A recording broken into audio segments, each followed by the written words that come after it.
Welcome back to the Northern Sentinels podcast. I'm your host, Chris Ayotte.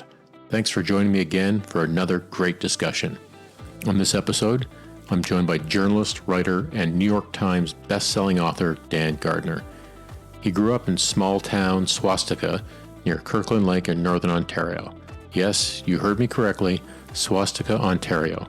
As you would expect in Northern Ontario, he spent his time hunting and fishing and helping to raise orphan wild animals. Again, you did hear me correctly. Despite this connection to the outdoors, his passion was history. After an undergraduate and master's in history, with a short detour through law school, he landed as a journalist at the Ottawa Citizen. He was fortunate to work for an editor who sent him around the world. He eventually started writing books with a focus on psychology and decision-making. Dan is a prolific commentator on politics, policy, and geo-strategic issues. This discussion took place soon after the Canadian federal election, and we had a great discussion on various hot-button issues. Thanks for supporting the show, and I hope you enjoy my conversation with Dan Gardner. Dan, welcome to the show. Good to see you again. Nice to speak with you. So, how are you feeling after the election? Complicated question. We start off with, I like to start with easy ones.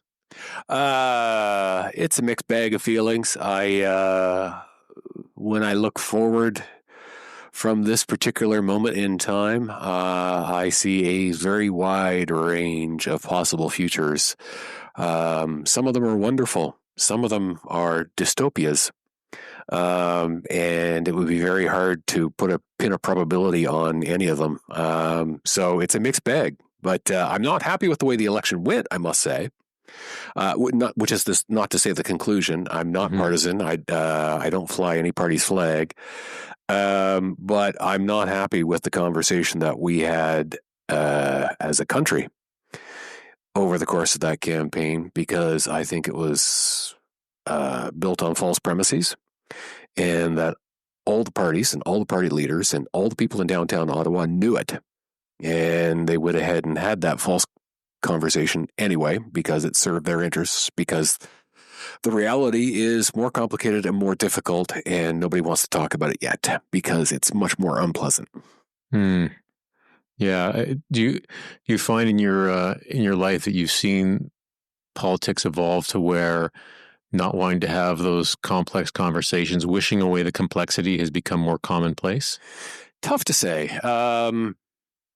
It is. I know it is. It has been, very much been a feature of Canadian political life for a very long time. The best example of this has to be 2006.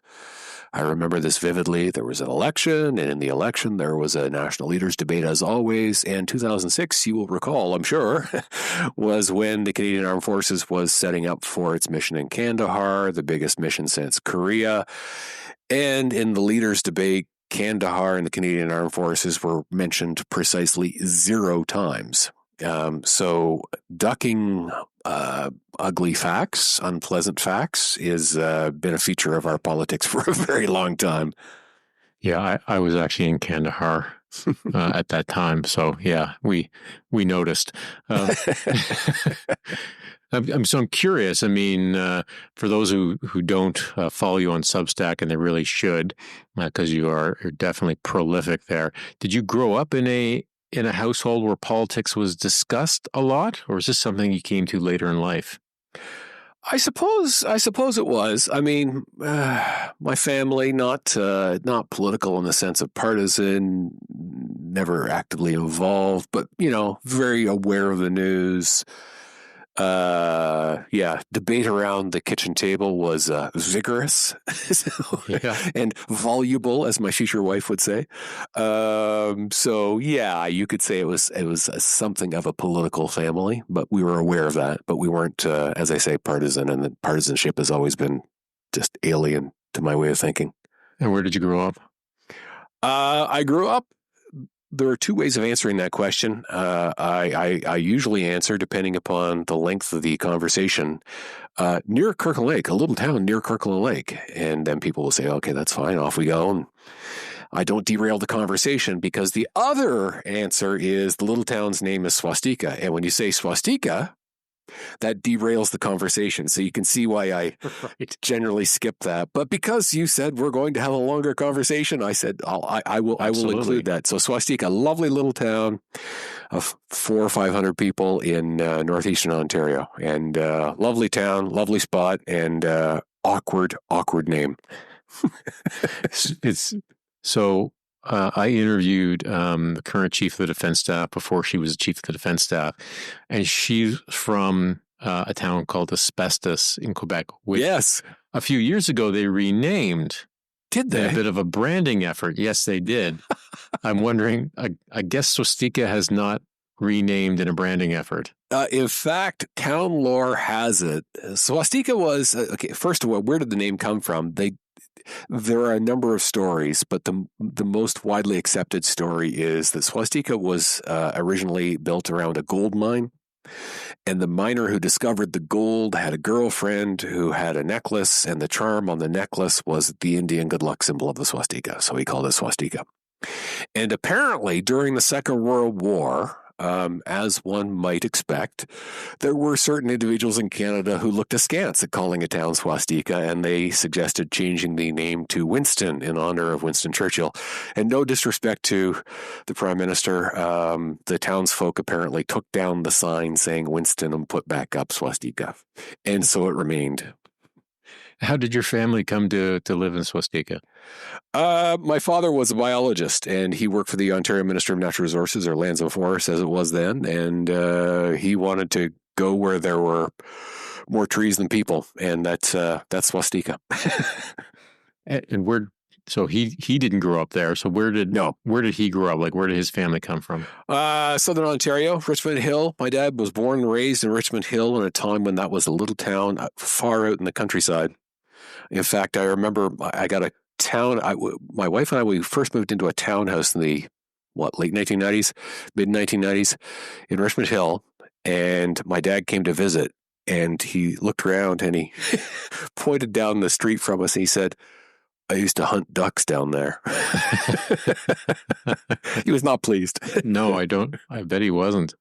So that side of the family, Richmond Hill, now GTA. How about your mom's side of the family? King City. So very similar. Back when it was a small town in the middle of the countryside. Without Canada's Wonderland exactly. Nearby. Exactly. Right. Yeah, it was a very obscure, small little hamlet, and then now it's just swallowed. Now, did either side of the family, was there family business? What did the patriarch and matriarchal sides of the family do for business? Oh, no. No, my family, I've done my genealogy back to the 18th century, and okay. Pretty consistent pattern of people of modest means. No one can accuse any generation of my family of having been born with a silver spoon in its mouth, damn it. So your dad moved up to, were they married at the time? Yep. We had my older brother at the time, so they moved to Swastika, and from Southern Ontario. I mean, that's pretty bold because it is pretty far north, and it is very cold there, about 9 months of the year. And then I was born in Swastika. And how'd you spend your time as a kid? What were the things you were interested in? Well, because my dad was Grizzly Adams, I mostly hunted, fished, and I like to say that I knew how to snare and clean a rabbit before I knew how to ride a bus. So it was an unusual childhood. Actually, particularly unusual because I've still got some great photos of this. Because my dad was a biologist at the MNR, every now and then some animal would be killed and it would have offspring, and we would actually end up raising the offspring. So we actually raised bear cubs, on a pair of bear cubs on two separate occasions. A beaver. I still remember the beaver swimming around in the bathtub, leaving little nuggets at the bottom. All sorts of things. It was really quite interesting. Was there ever a point, there must be a story or two from having these wild animal in the house that things went awry. 'Cause Oh, I can it's imagine there's probably a point where you go, oh, they're so cute, and then they cease to be cute very quickly when well, something happens. well, we would have them when they were very young, and by the point at which they were starting to be, less than cute, then they would go to some animal shelter or something like that. But actually, I remember my favorite story with the bears was I was in grade 6, and the bears they would get under my sweater and they would snuggle up there and they would go to sleep. And it was just adorable. I'd watch television with the bears snuggling up there. Well, very young bears, of course, they're suckling. And so this bear it was sucking on my neck, and I would ignore it because that's just what bears do. And then in grade 6, I went to school with a hickey on my neck, and that was suddenly I was the coolest guy until I had to explain that it was in fact a bear and not a girl. Less cool. Far less cool. So did you take to school at an early age? Was it something you liked? Yeah. No, I was a precocious reader. My parents' great party trick was to bring me out and have me read from, and I vividly remember this, William Shirer's book, Rise and Fall of the Third Reich, which I read when I was 8 or so. And in Swastika. Which is a really unfortunate conjunction, isn't it? Yeah. But after it was explained, no, he's not a budding Nazi. Then they would have, open at a random page and see, he can really read. So how about that? I don't know. That's so now you've got all my family lore. That's all of my darkest tales. You like school. You read a lot. At what point, Dan, did you start to think about, in high school, what was going to happen at the end of high school and what you were going to do? It was literally from the age of 4, I've been reading history. I've still got there's a high school textbook, history textbook, which I got at that age. And I've been reading history throughout, and I loved history. And so it really wasn't a question. I was going to go and study history. And so I did that in undergrad. And that existential crisis of, well, how do you make a living? That only occurred to me about 3rd year into my undergrad because I'm a slow learner, I suppose. And that's when I decided to go to law school, because I suppose that's what one does when one doesn't have any other plans. So I did law school, which I quite enjoyed. Legal study is fascinating. Legal practice, I did not enjoy. It is not fascinating. And so then I went back and did a master's in history, modern European history, and including quite a long look at fascism and the roots of fascism, which was history at the time. It's current events today. And then I was going to do a PhD, and I realized that I would have to spend about 25 years of my life hyper-specializing in one tiny little subject, and I was interested in everything. And so I said, I can't do that. And so I started on my meandering, ridiculous career path, which is every time I bring it up, and like every now and then I'll speak in journalism classes. And, they'll always ask the question, how did you get where you are, and so on. And I'll say, well, I'll tell you how I got where I am, but don't try to replicate it, because I couldn't either. So anyway, it was a circuitous and a bit of a stochastic path, put it that way. Did your parents have a vision for what they maybe hoped you would do, or were they pretty supportive of any path that you decided to take? Well, I think they liked the idea of having a son who was a lawyer. That sounded pretty good, but then I screwed that up. So they didn't complain too much. I eventually sorted it out and got gainful employment somehow or other. I don't know how that happened, but it was as I say, it was a long and winding path. I ended up, after the master's, then I ended up working as a political staffer in Ontario, Queen's Park. The one and only time that I've worked as a political staffer, and so it's a partisan position. And every time in my subsequent career, when people blast me, oh, you're this, you're that, and they start throwing partisan names at me, I can always sort of smile and say, nope, missed. It's like, it's the only possible evidence of partisanship on my part, and you're completely wrong. And you'd be really surprised if you knew who I worked for. So I worked as a political staffer, and then after working as a political staffer, that was when Conrad Black bought the Southern papers in the 1990s. And he shook up the management of a number of newspapers, including he brought in a wonderful, wonderful editor, Neil Reynolds. Just he's a legend for anybody who worked for him will tell you he was a legend as a newspaper editor, to the Ottawa Citizen. And Neil hired me to be an editorial writer, which I did for a while. And Neil Reynolds was an old school newspaper man. And I still remember this vividly. He walked in one day to the room where the editorial writers were. And this was in the day when newspapers still made money. And he walked in and he said, do you want to just leave the office and go write a story about something out there? And I mean, out there meaning the world. And I thought, well, that sounds pretty good. What did you have in mind? And he said, no, what you have in mind? Tell me what story is there happening out there in the world? Do you want to go and do? Well, there was a story about this Russian environmental dissident named Alexander Nikitin. And I said, it's a great story. I'd love to go to Russia and meet Alexander Nikitin and write that story. He said, good, off you go. Like that. And that was the start of my journalism career. That was really the foundation of it. And it's I always hesitate to tell that story today to journalism students because that doesn't happen today, let's say. Which is unicorn. Yeah, exactly. But it was it was a wonderful time. And we were making money and we were spending money and we were doing great journalism, and the Citizen sent me all around the world. Did all sorts of interesting things, met all sorts of interesting people. Really, that was the formative experience, I think, for, where my mind is at today.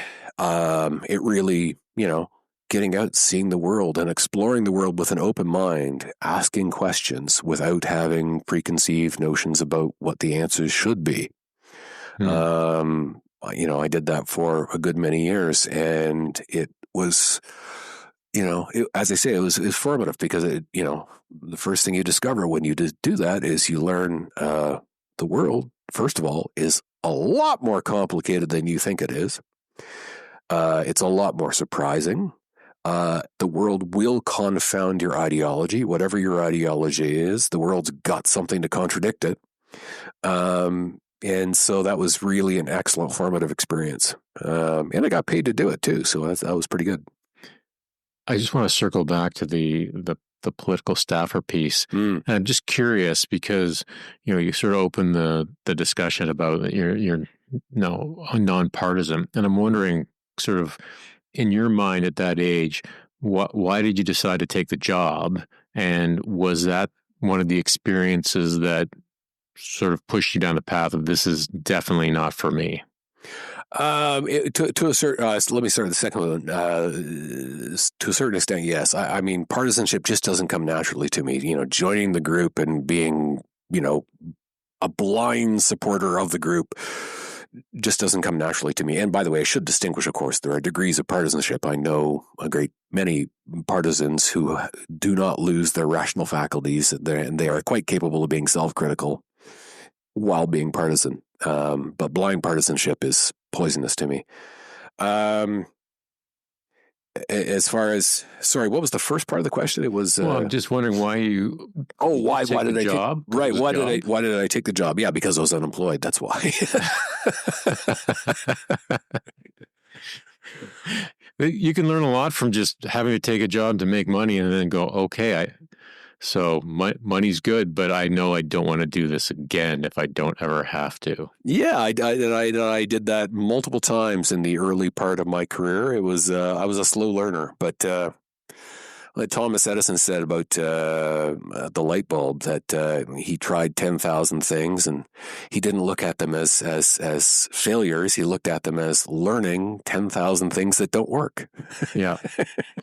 Now, something that did work, I'd be curious, and maybe it's not the Russia trip, but some of your experiences at the Ottawa Citizen and going out into the world with those stories. I mean, was the trip to Russia your sort of first big experience out in the world?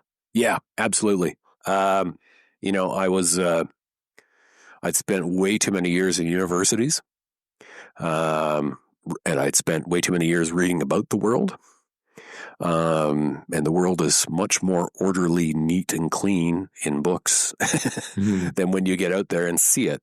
And there's just really, there's no way around the value of just going out and seeing the world and exploring with an open mind and asking questions and just bumping into things. There's no substitute for that. And absolutely, that was my first experience, and it was eye-opening.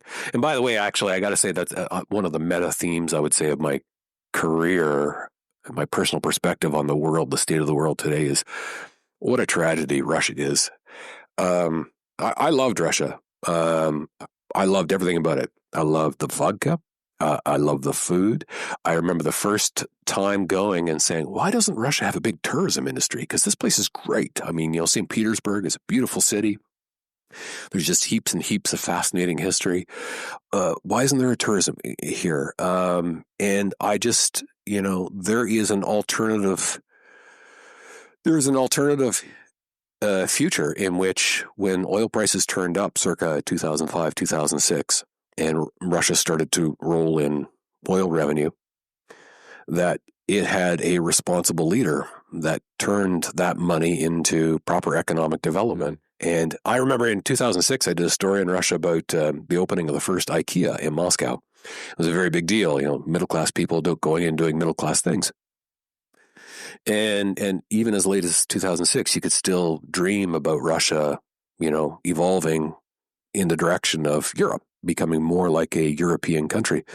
And I just think it is one of the tragedies of my lifetime is that opportunity was squandered by that son of a bitch in the Kremlin. So what did you take away from, despite the fact that you liked the country, but what are some of the big lessons you learned from that first trip that helped inform, how you then went forward with your journalism career? Oh, there were all sorts of small things that you could then, use on a larger perspective. One was, cultural difference. So here's a simple one. One of the things I learned very, very quickly is that when you go to Russia and you meet somebody in public, they will not smile. They will look at you with a stone face. You will try to engage them like a North American, and you will smile and you will grin and you'll tell a joke, and they will stare at you with a stone face. And you'll think, oh my God, did I do something wrong? Or is this person rude? Does this person hate me? And then if you spend any time with Russians in private, you'll discover that the stone face drops. And in fact, they're actually, they're lovely, friendly people. But that's just a cultural difference. In public, you are stone-faced. I've used that at various times. I've met Russians in other circumstances, and I've understood and expected to see the stone face and not be put off by the stone face. Right. And that was my first real encounter with, it's one thing to say in the abstract, there are cultural differences between people, and you need to be aware of these things, and they can cause misunderstanding. So, right? It's one thing, you need to experience it. Right? You need to go, oh, that's what a cultural difference looks like. And I can see how, wow, that could really lead me astray if I were not aware of that. And so that very early formative experience, that's stuck with me ever since. Is there something else going on that I'm not aware of? It's in the culture, it's in this person's past, it's something I just don't know. Is there the idea of always asking, is there another possible explanation for what I'm seeing other than the one that has been formed by my brain using all my background and my culture and my assumptions? And that idea of, well, maybe there's something more just became ingrained in me. And it's really fundamental. And and I talk about it all the time in my writing and so on. The human brain, Daniel Kahneman used this wonderful phrase. He said, the mind is a machine for jumping to conclusions, right? The purpose of the human mind is to get you to a conclusion fast. And so that you can make the quick decisions that, that's what allowed us to stay alive, living as hunter-gatherers in the plains of Africa and all that good stuff, which is fine for that environment. But in so many different ways, it is actually undermining us in so many other places. And so I just, all the time, if human beings were just more inclined to say, is there another possible explanation for what I am seeing? That is the simplest little question. If we all did that, it would be just transformative. But it's incredibly hard to do because, of course, the whole point of the mind is to get you past that, to get to the point of conclusion. I know what the answer is. This is the answer. Make a decision. Go. Because if you, again, to go back to the evolutionary perspective, if you think about it, you're one of our ancient ancestors, a hunter-gatherer out in the plains of Africa. You see a shadow emerging from the long grass. You say, is that a lion? You say, it could be a lion, but it could be something else, right? You entertain that doubt, and then you think about it and you say, should I gather more information? But if you're the sort of person who does that, you become lion food. And so this gets weeded out of the gene pool, right? And so the idea of the quick conclusion, lion, yes, no, and then act on that basis is natural human decision making. And doubt, uncertainty, and acceptance of uncertainty, that is not natural to human beings. And yet, that's the foundation of science. That's the foundation of technology. That's the foundation of the modern world. Everything that's good in the world has come about because human beings have learned to cultivate doubt and uncertainty. Now, when you sort of had that moment in Russia about culture, were you already somebody who was naturally curious? So it actually lended itself to going, oh, okay, like I get it. I need to ask more questions. I have to be a little patient. Or were you someone who was trying to always not be lion food and get to that conclusion quickly? I would say that I am as inclined to make quick snap judgments as anybody else. Okay. When I go shopping, first thing I see that I like, that's it. I'm out of here, right? That's done. So I cannot claim to be sort of naturally inclined towards that. No. So I had to learn to slow down, think about this more carefully. But, you mentioned, curiosity. Curiosity helps enormously, right? Because, is there something more for me? Is there something more going on in the story? Is there something more that I don't understand? Well, that raises the possibility of something new that you're going to see, something surprising. Right. Well, if you're the sort of person who appreciates, is a curious person, who likes surprises, who likes learning new things, that's attractive. Like that's pulling you towards doubt.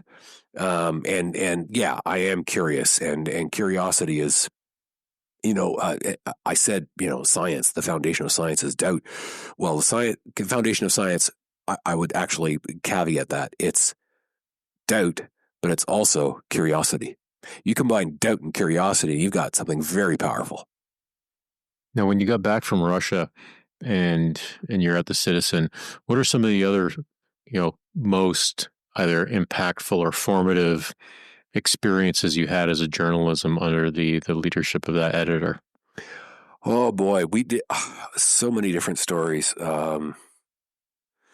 So I started to do these really big, long, investigative, policy-based series. So in 2002, I did one on torture, because that was in the news. It would be even more in the news after I did the series, but it was in the news. So I studied pre-Abu Ghraib then. It was exactly. Right. That's exactly right. And so I studied torture in Egypt, Turkey, and Uzbekistan. I know way more about torture than a healthy human should. Did that involve actually going to those locations, Dan? Oh yeah. So how does one go to a nation state to investigate their torture practices or alleged torture practices? Well, if you have a Western passport, you can do it, or at least you could then. Maybe it's changed now. I don't know. But so in Egypt, torture is endemic in Egypt, and as always has been, as far as I know. There is no policing in Egypt consists of arresting large numbers of people and beating the hell out of them until you have the confessions that you need. So in Egypt, if you show up with a Western passport, you're basically untouchable. You might get caught up, you might get arrested by police, but as soon as they see your passport, they basically throw you out in the street. So with the help of Egyptians, who are much braver than I, because these are the people who won't simply be let go if they get caught. I met, victims of torture and families of victims of torture and so on. And then in Turkey was working hard on reducing torture at that time, and so official channels were more open to us. And by the way, successfully, Turkey was really quite reducing its use of torture, which had been endemic. And then I went to Uzbekistan, and Uzbekistan was there's something paradoxical about torture that basically. The more open it is, the worse that is as an indicator. Because if officials are torturing, but they're deliberately hiding it, they're using techniques that hide the fact that they've committed torture. If they're hiding it in other ways, that's good, because that means that they know that they're not doing it with impunity. So the more open it is, the more obvious it is, the more that you know that there is impunity. And so when I got to Uzbekistan, and so the particular methods that they use vary, and they tell you a lot about the state of the state of human rights in those countries. And when I got to Uzbekistan, it was the favored method of torture was, they called it the helicopter, which is 4 men grab the limbs of the victim, they raise the victim to shoulder height and drop him on a concrete floor. And I interviewed the mother of a man who was effectively murdered that way. And the police had actually taken off that man's clothes, given them a wash, and sent them to her. And she showed them to me, and they were stained brown red because they were absolutely saturated from top to bottom with blood. And the point of the story is that was the level of impunity. They were basically saying, yeah, we murdered your son, so what? But even in Uzbekistan, you could do that sort of journalism, because I remember I walked out of the apartment with that woman, and there were 2, mean-looking police officers, plainclothes police officers, standing there looking intimidatingly at me, and I'm like, you can't touch me, buddy, because I have the magic passport. Wanted to spit in their eye, but yeah, that was unpleasant. Sorry, I didn't mean that. This is going really grim here suddenly. No, it's an interesting pivot point for how at an early age, or as your career evolved, you started to look and quantify risk. And for those who don't know, Dan wrote a book about risk called Risk.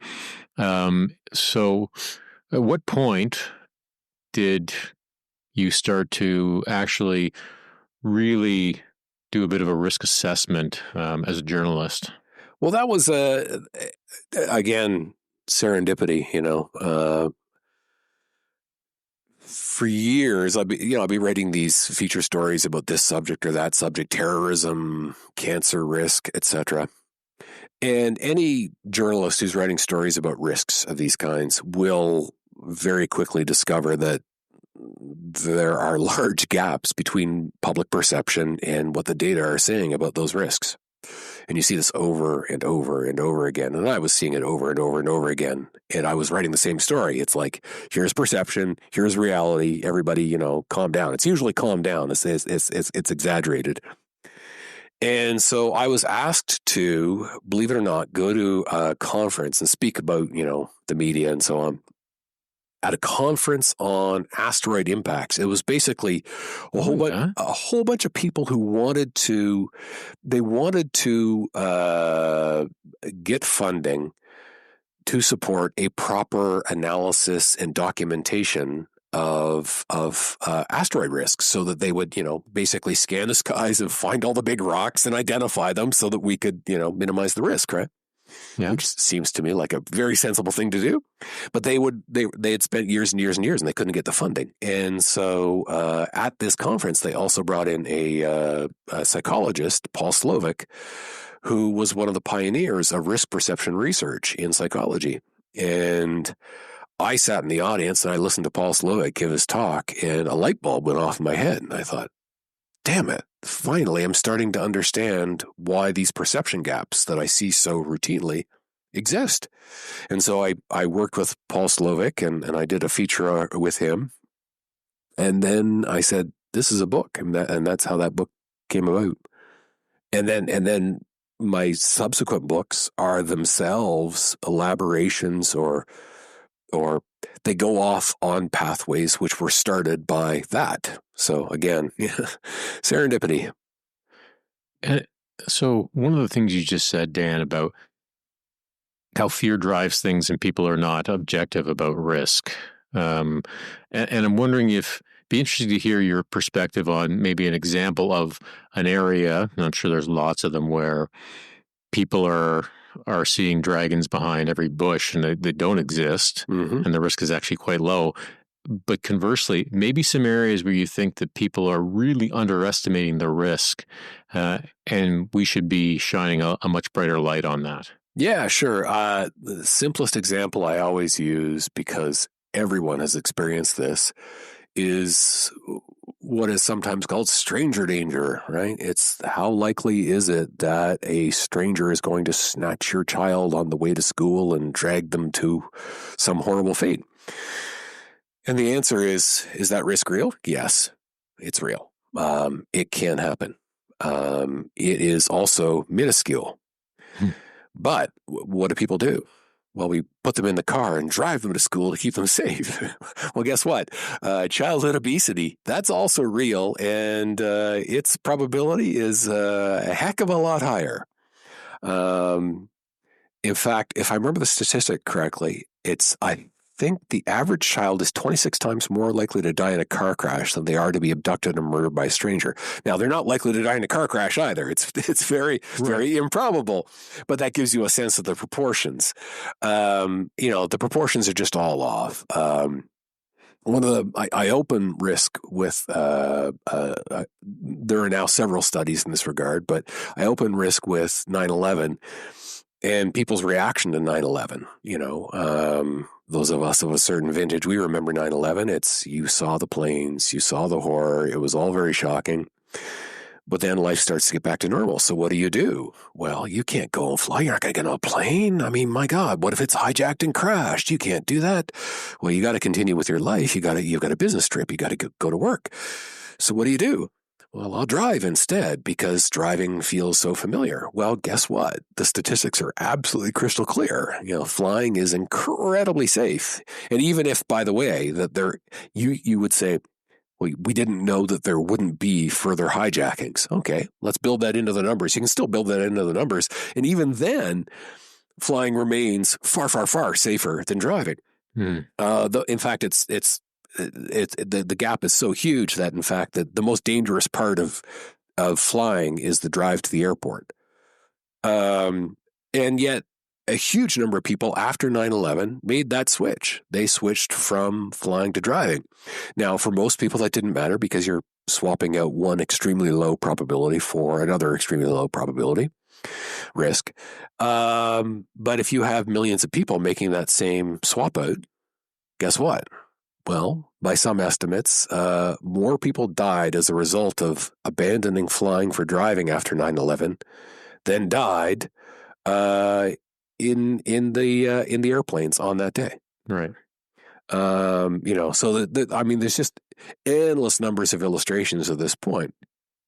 To generalize, we routinely fear things that we probably shouldn't if we thought about it rationally and carefully. And we don't fear things that we probably should fear if we think about it rationally and carefully. And to go to, a couple of my personal interests about, underestimated risks, the classic for me, the model, if I said, understanding the psychology of risk perception, could you create a risk that is going to be the sort of risk which people are going to radically underestimate? I would say yes. It's climate change. because you could just go down the list. Climate change is basically the worst possible thing. It just doesn't press any of our psychological buttons. Well, okay, can you do the opposite? Can you create a profile of a risk which is the perfect thing to press all of our buttons? And the answer is yes. It's terrorism. And so that's why you see these. There's more to it than that, of course, but psychology is fundamental to understanding why you see these disparate responses. And I hate to say it, here's where I'm going to get political in Canadian terms, not partisan, but political. But the chronic underfunding of the Canadian Armed Forces stems in large part from exactly this psychology of risk perception, because one of the basics of the psychology of risk perception is that we're really good at learning from experience, right? So you burn your fingers on the stove, you don't put your fingers on the stove again, and you don't need to be told that. We're really bad at looking at a situation, analyzing it, and drawing a conclusion based upon data and rational analysis and all the rest of it. And so people look at the Canadian Armed Forces, they look at Canada, and they say, are Russian tanks going to be rolling over the frontier anytime soon? Right. They never have. This is hypothetical. You can't even, it's hard for us to even begin to imagine that. Well, that's exactly the sort of risk that you're going to radically underestimate. And then on top of that, then you have to layer in, what about geopolitical factors, which would result in us being in an alliance, which would require us to project force elsewhere, in other theaters, Europe, wherever. Again, abstract. You're layering abstraction upon hypothetical upon abstraction. That is just the worst way to press risk buttons, to interact with the realities of the psychology of risk perception. That is just not compelling. But of course, the old story about generals always fighting the last war. Well, if we get smacked in the face by a surprise, right, then guess what happened? You'll have an entire generation in which people are constantly looking for the same thing that just happened. So, the Second World War, subsequently, every time somebody said we should negotiate our way out of this conflict, we can't do that. That's Munich. That's right. So in other words, it's we underlearn and we overlearn. We underlearn when it's in the abstract, when it's conceptual, when it's hypothetical. We struggle with that. Then the thing happens, we get smacked in the face by reality, and then we overlearn and we overreact, and right. And so that's what you see from after 9/11 with the global war on terrorism was a classic instance of this. Terrorism, the threat of terrorists hijacking planes and crashing them into buildings was well recognized in the 1990s by terrorism experts. There were terrorism experts who said, you know what?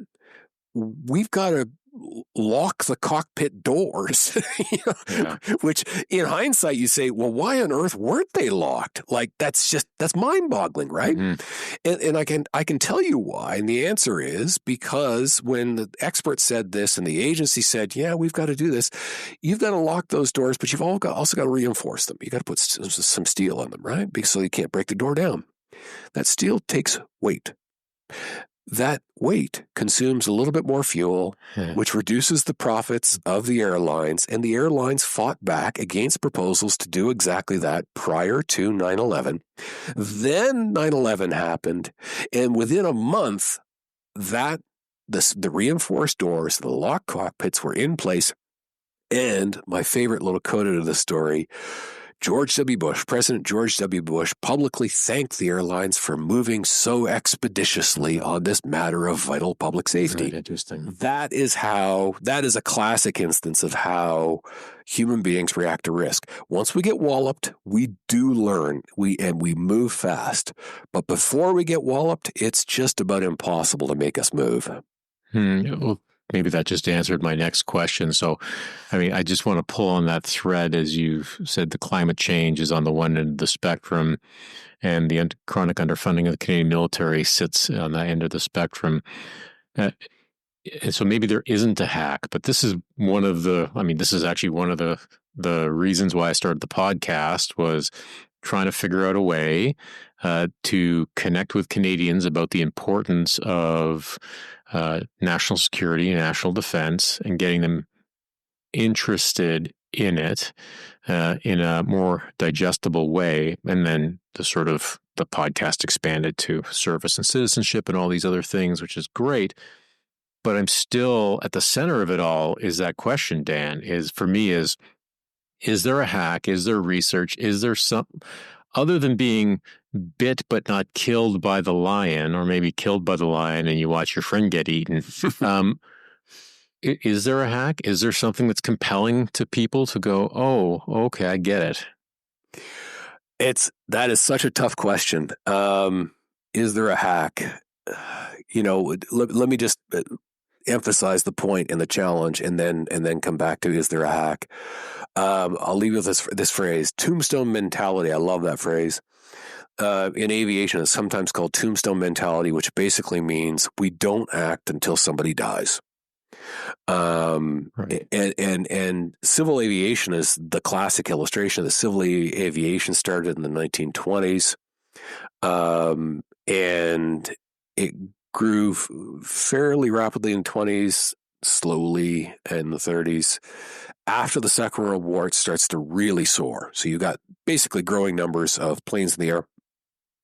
And all sorts of experts were saying, basically, you've got all sorts of, these are pinballs in the air. And it's just a matter of time. As you have growing numbers of pinballs, it's just a matter of time before the pinballs start to collide with each other.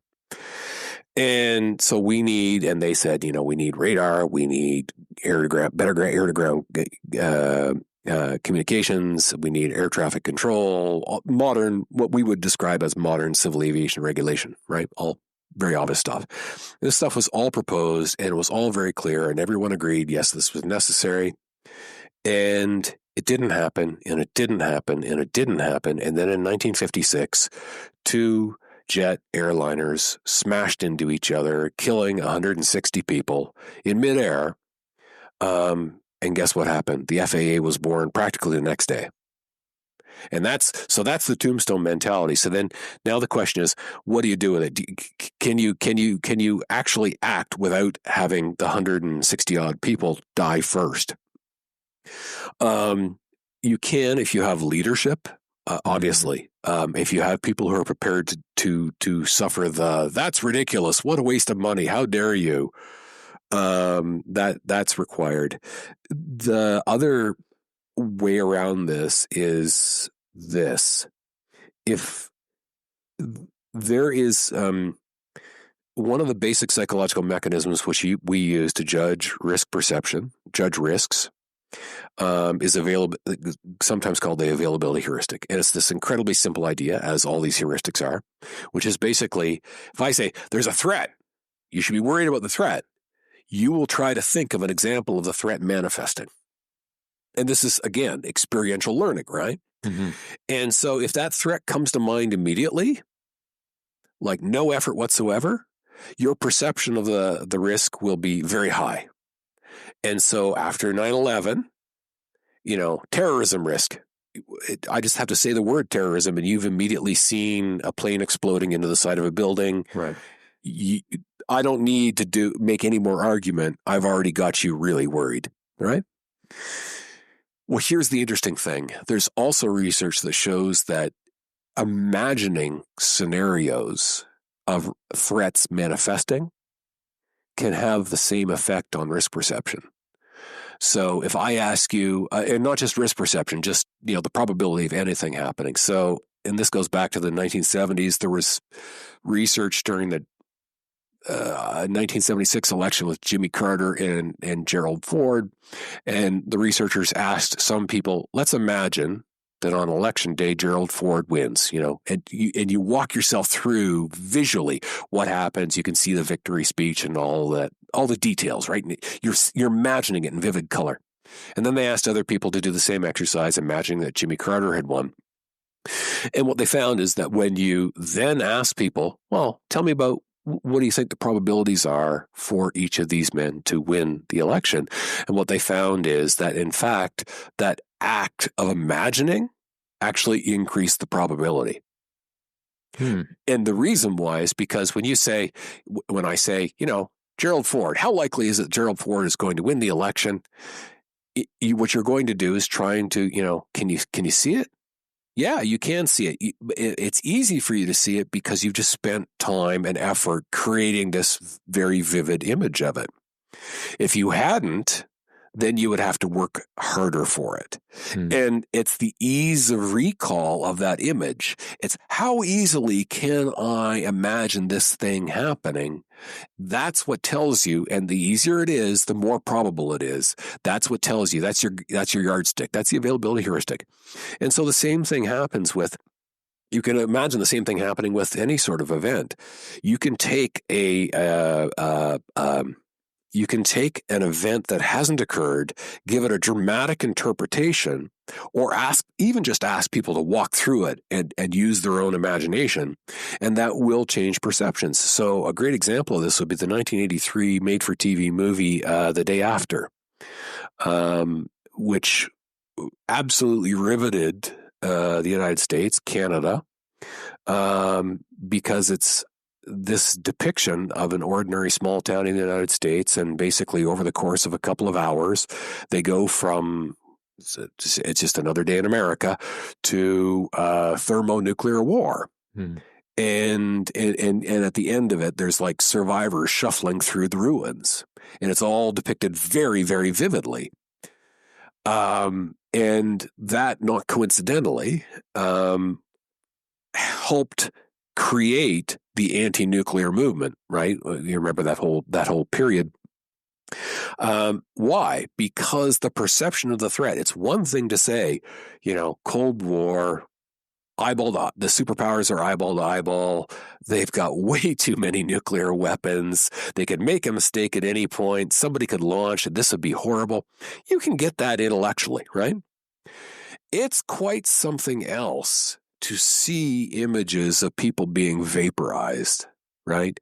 Because then when people say nuclear war, what do you see? You see those images. Right. And that is way more powerful. That's the equivalent of experience. So that, and so that's why I always say that fiction matters.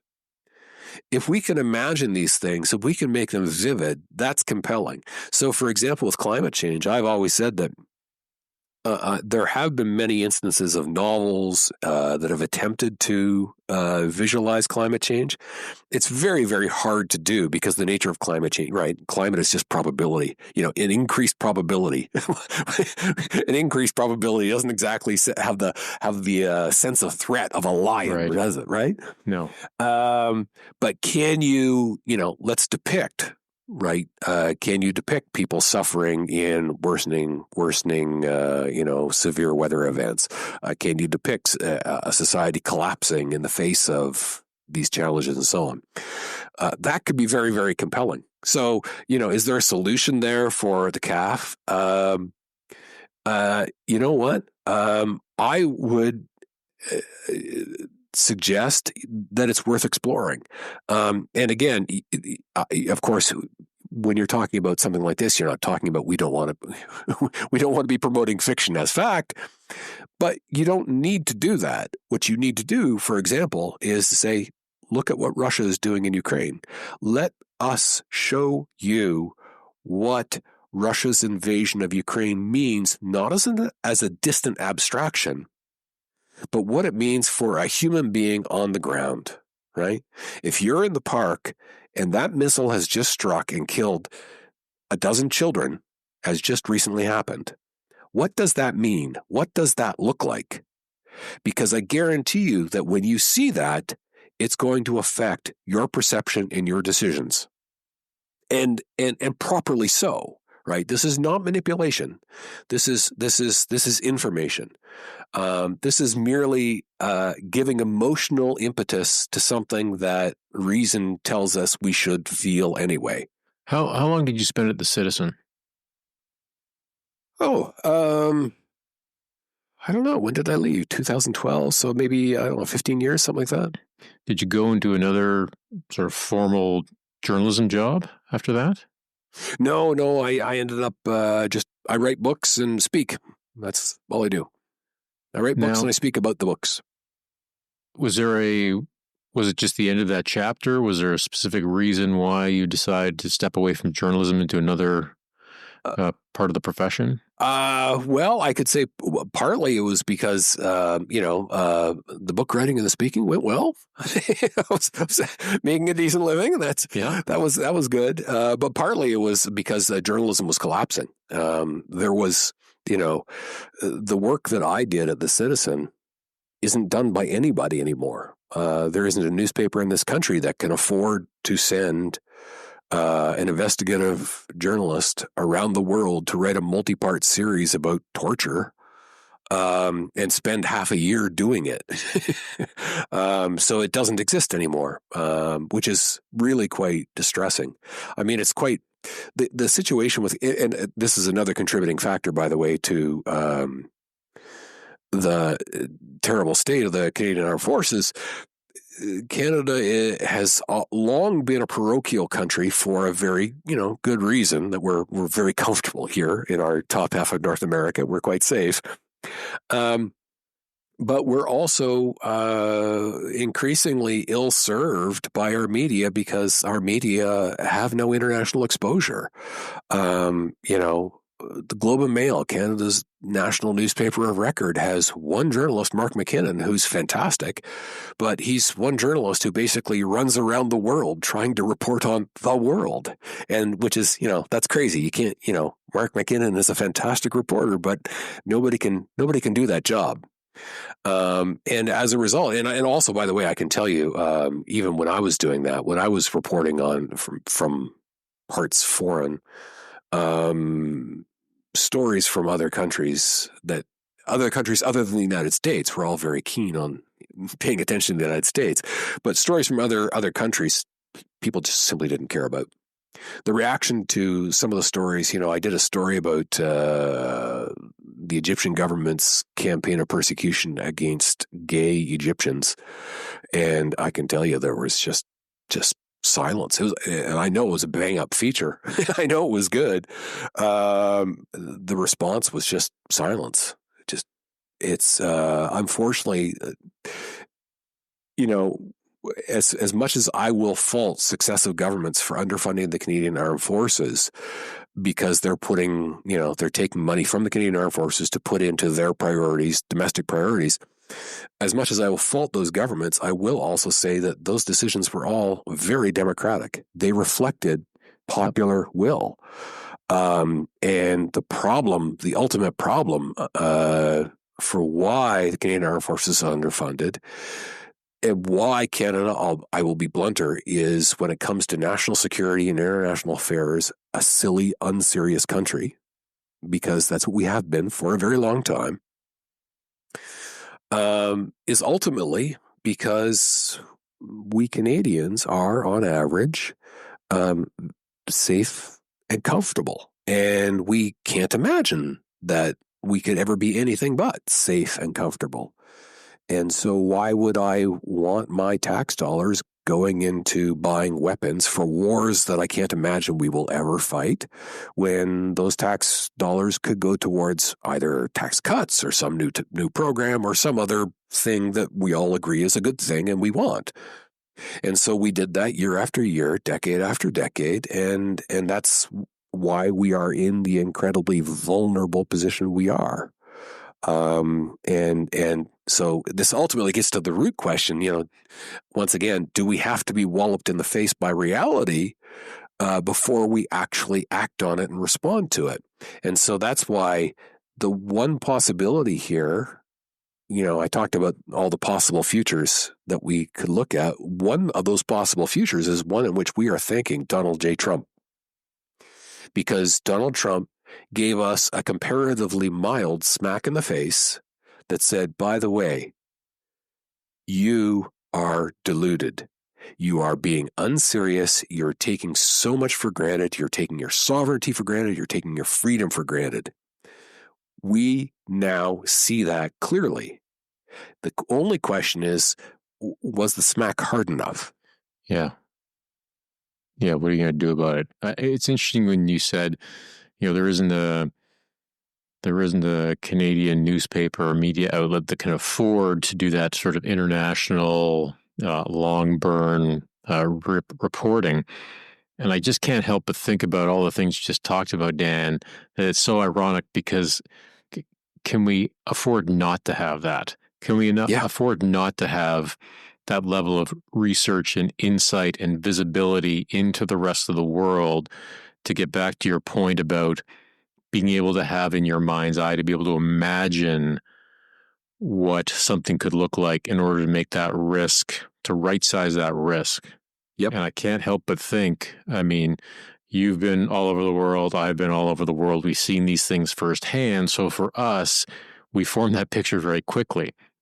But most Canadians, fortunately, in a lot of ways, but the downside of them not having any exposure to what's possible is that they just sort of sit on their hands, and we're quite happy with the status quo because we just can't form that mental picture about what could actually happen. And I think that journalism, in the way that you first experienced it is certainly one of the ways that allows you to see that and to form that idea. Absolutely. And no, that's absolutely correct.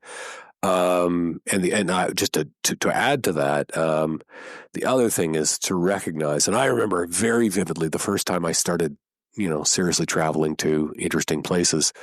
Every time I came back, and I'm living here in Canada in a suburb of Ottawa, and marveling at how clean and tidy everything is, and how orderly everything is, and how everything works. You turn on the lights and the lights go on, and how people are polite, and you come to a four-way stop and they say, after you.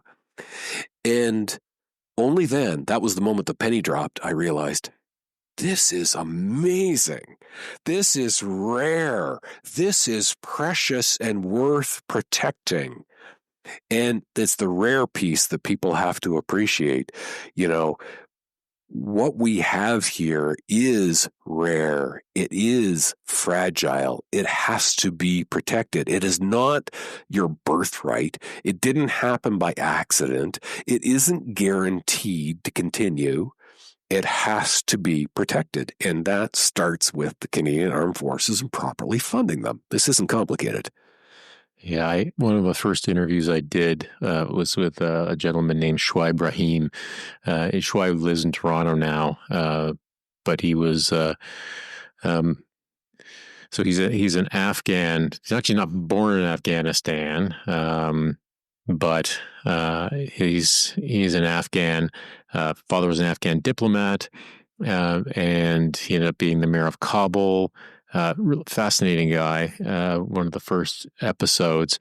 But the way he described Canada and the Canadian way of life is like a pane of glass, and very much that you think it's strong, but you have to do everything you can to protect it, because if it drops on the floor and breaks, try putting it back together.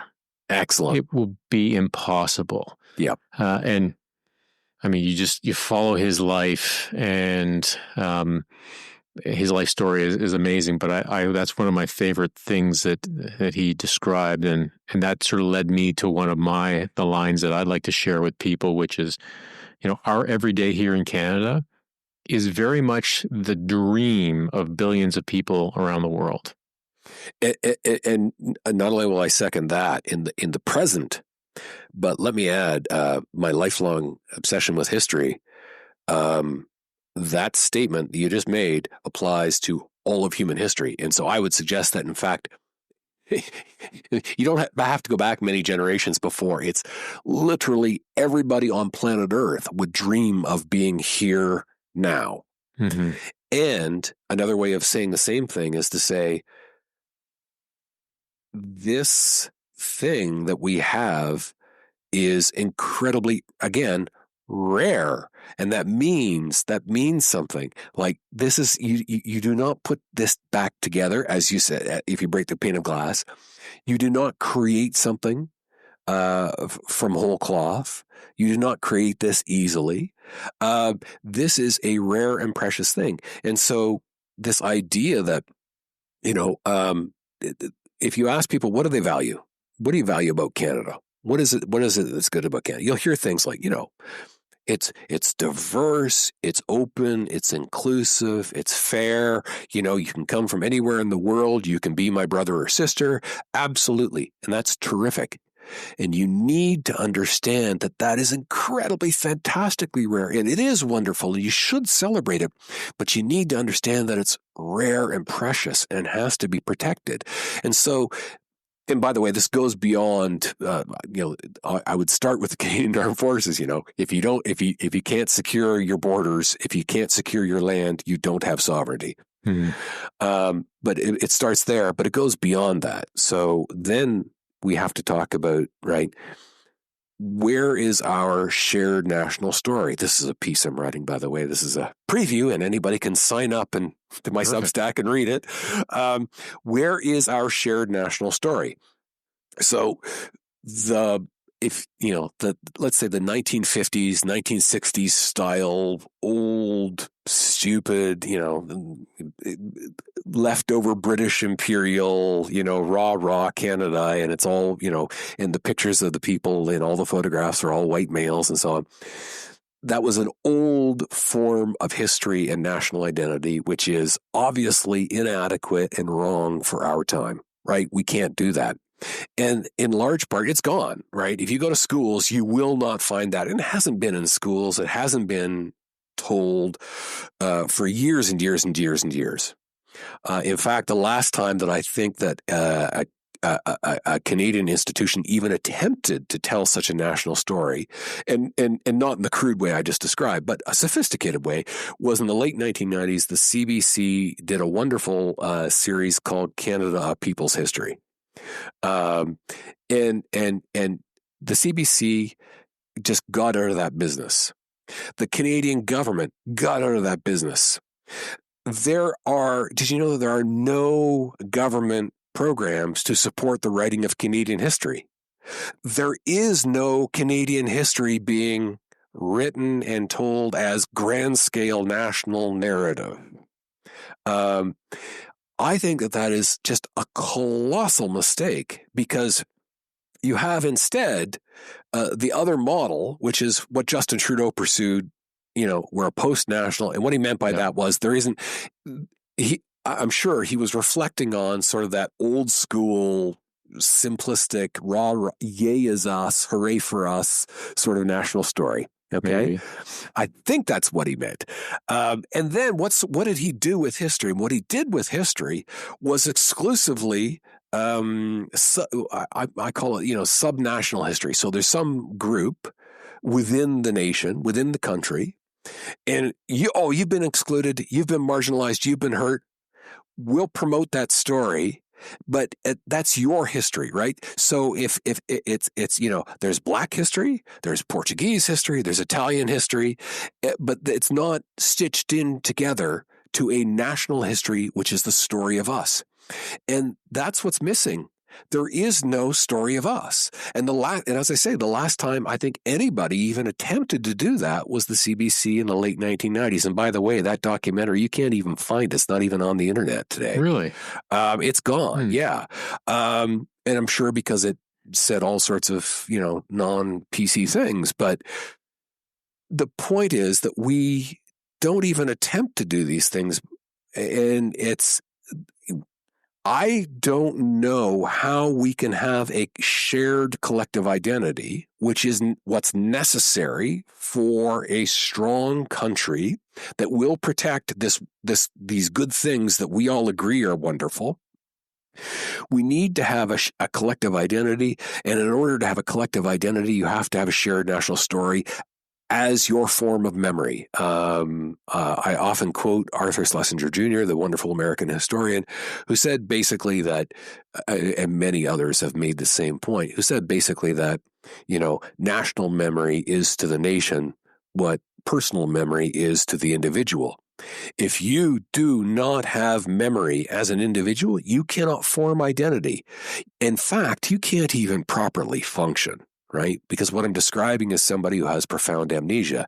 And somebody who has profound amnesia is going to struggle as a human being. They will literally struggle to survive.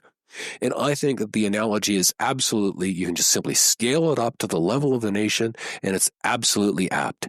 If we become a nation that has no national story, no national memory, we're in danger. We're in danger in much the same way that we are in danger if we do not have a strong Canadian Armed Forces protecting Canadian sovereignty. I look forward to that coming out because there are so many threads to pull on here. And I do want to I want to circle back to writing. So is your first book super forecasting? No, the first was Risk, the Science and Politics of Fear. It was? Yeah. Okay. So what was the big motivator to actually write a book, to pick this topic? And I'm curious about the process of writing your first book and how you found that. Yeah, well, fortunately, I didn't know anything about it, so I radically underestimated how brutal it would be, and I went ahead and did it, and which is good because otherwise, it was so Risk, the Science and Politics of Fear sort of started. I took a leave from the Citizen to write that one, and I literally went from beginning of research to end of first manuscript in 7 months, which was insane, and it nearly killed me then. It would kill me now. I do not recommend that. I now spend, on any of my books, I will now spend, 3, 4, 5 years. I'm now working on a book, A Social History of Technology, which I've been thinking and writing and researching about it for 5, 6 years, and I'll probably spend at least another 2 or 3. So I did that book, and the books sort of flowed one from the other. They sort of flowed logically because they raised questions. Risk, the Science and Politics of Fear was basically about, one of the themes of the book was basically, we're the happiest, healthiest, wealthiest generation of human beings who's ever lived, and yet we sure don't sound like it, right? So why is that? And so I was talking about risks to life and limb. But then the obvious question is, well, okay, but what about the big threats? Well, things are fine now, but what about nuclear war? What about climate change? What about all these, the singularity, which is how people were phrasing it back then? What about all these other things that could end humanity over the course of the 21st century? Well, that's grand scale prediction that laid outside the realm of my book. So then I went and wrote, the next book was Future Babble. And Future Babble looks at the record of grand scale long-term prediction. It's basically a history of such forms of prediction. And I can summarize it very briefly. It's really awful. That record is really, really awful. And basically, for good theoretical reasons, it's simply impossible to do grand scale, long-term prediction. And anyone who attempts that is engaged in a fool's errand. And lots of people do, by the way, engage in it. And then I also looked at, why is it that we continue to do this thing, even though we have just abundant evidence, both practical experience and theoretical evidence to tell us we can't do this, stop doing it. And that, by the way, is actually the book which is probably most germane for, why is the Canadian Armed Forces underfunded? That's probably the one, even more than the risk psychology book, that is germane, because I can tell you that having spent the past, every now and then I'll write something about how we're underfunding the Canadian Armed Forces, we need new jets, etc., whatever.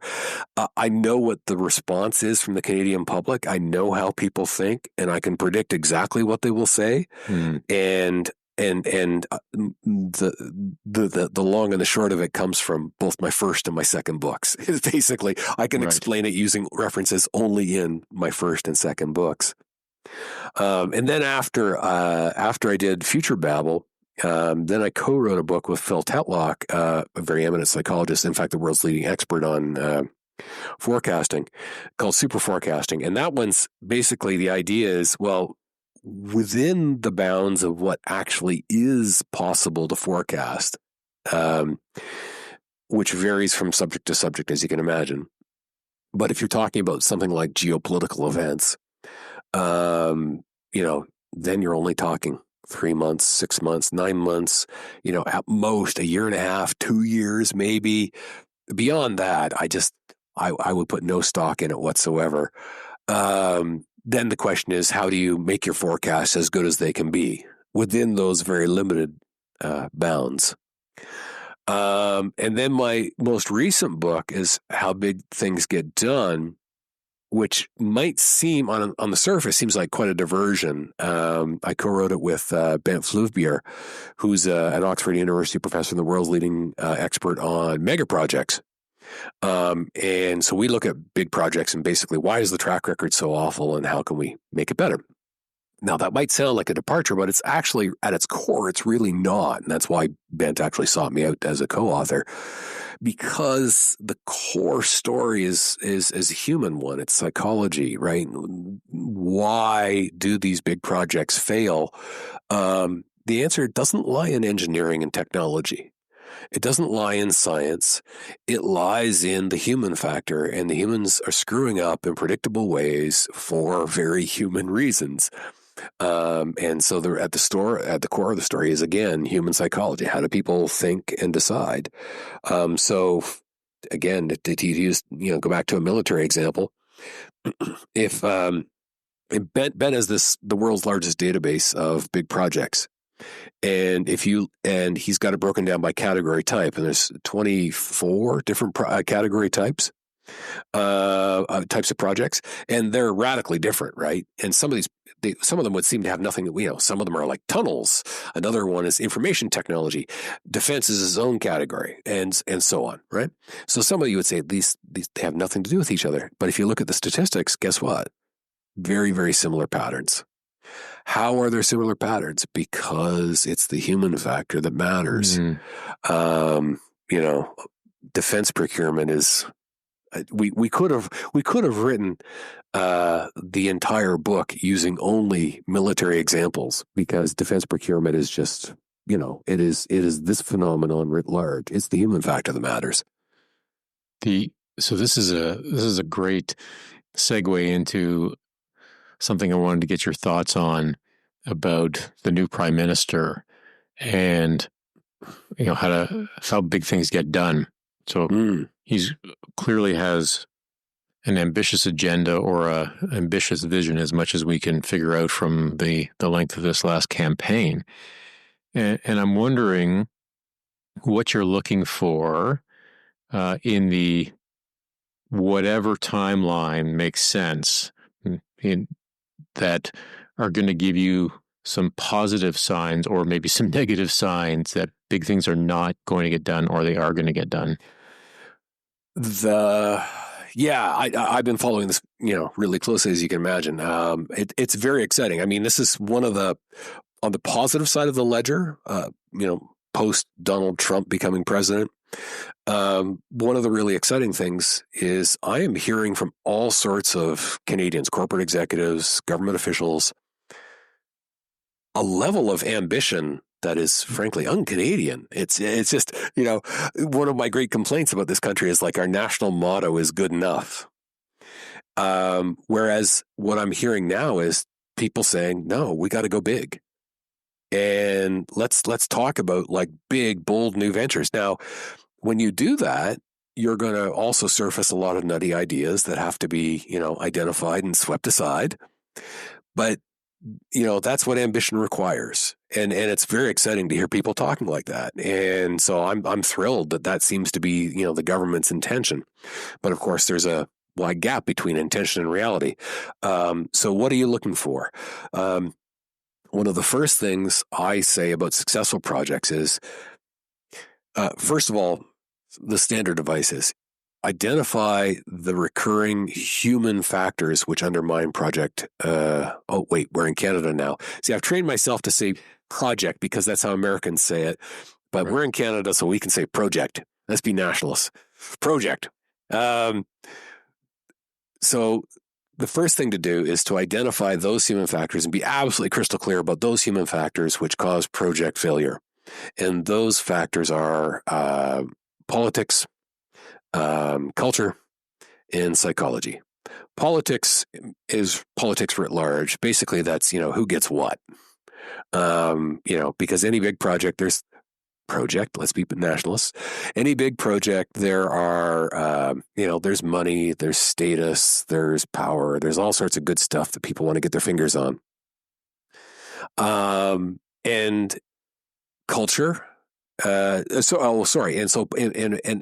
you look at every one of those factors that as they are at work in a project, what they tend to do is they tend to cause people to engage in quick and superficial planning. So you engage in quick and superficial planning because if you're a contractor and you want to win the contract, you want to have that bid as low as possible. And quick and superficial planning allows you to overlook problems. Mm-hmm. And if you overlook problems, then you can have a nice low bid. And then later you can discover the problems and contact your lawyers and hash it out in court, right? There's all sorts of different ways in which politics is encouraging quick and superficial planning. Then there's culture. Culture, this is particularly true in the private sector. What's an executive? An executive is somebody who does stuff. They execute. We get things done. What's planning? Planning is bureaucratic. It's talk. It's paperwork. It's flow charts, right? It's, planning is stuff you get out of the way so you can get on with the real stuff, right? So the culture is what? The culture is encouraging you to, again, be engaged in quick and superficial planning so that you can start digging holes, which is the real manly work, right? Mm-hmm. And then there's psychology. And Daniel Kahneman's book, go look at Daniel Kahneman's book, which is the best overview of psychology, the basic psychology. And if you look at all the many, many components that are present in Daniel Kahneman's book, you will find a whole bunch that are relevant to big projects. And every single one of those elements leans in the same direction. They all lean in favor of overconfidence. They all lean in favor of, we know enough. We've got this figured out. Let's get going. So guess what? Psychology is also encouraging us to engage in quick and superficial planning and start delivery. And as a result, you've got politics, culture, and psychology all leaning in favor of quick and superficial planning and an early start to delivery, which is why that is the pattern that you see in projects over and over and over again. And when you do that, you end up with failure. And so then the question is, you want to push back. And what do you start to look for when you push back against that? First of all, you look for experienced project managers who actually understand that politics, culture, and psychology matter. And they understand that they've got to push back against that stuff. So how do you push back in a practical sense?